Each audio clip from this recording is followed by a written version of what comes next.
Alam ko na isa to sa na-miss nyo, yung ako'y magpakabis. Pero at least, lagi pa rin nasa list kahit walang nirelease. Yung mga dis, buti na lang natiis ko kahit nakakainis. Saan di pa lang ang panis na wala kong kailangan ni please. Ako lang hindi lumusog, pero yung sulat busog. Yung bitay palaging sunog, di na sumusulat ng hindi magkakatunog. Di ba ba kayo nakatunog? Sa akin lang kayo makakanood, yung tsaba magkakasunod. Kaya halatadong tulog pa yung tao nagsabi sa akin di pa ako hubog.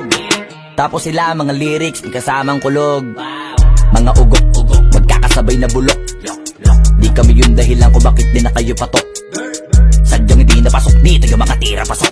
Napakadami ko na alog, simulan na nakita nila ko tumula na padabog. Lahat sila sa aking pasugod, totoo palang inggit ay hindi na kaya magamot. Ako lagi tampok, na mga tunog hambog. Lagi may nag-aamok, kahit na walang ko inalok. May sumasagot, oy ano ba naman ambot? Para sa buong sumuntok, mga bumutok. Pero sa pangalan namin nakabuntot, mga kumurot, lumagabog. Ang mga tunog na akala nila kabot sa mulpot. Malaman sa malamang ay mauna pa din sila mauntog. Bago pa makarating sa tuktok, sila tuktok. Panahon nyo na maudlot, kasi kami na ang taga-tuldok. O sige, namnamin nyo lang, pero pagtagal malalaman nyo rin ang sumatotal. Kung gusto nyo mapansin, sige lang, pero tandaang magkaiba ang nauso lang sa popular. Boy, dito madali, boy, huwag nyo nga akong kiniking, koy. Di ko na rin kayo kalibel, oy. Malaki na ang kaibahan, kahit magtanong ko pa sa iba dyan, ba pa may alam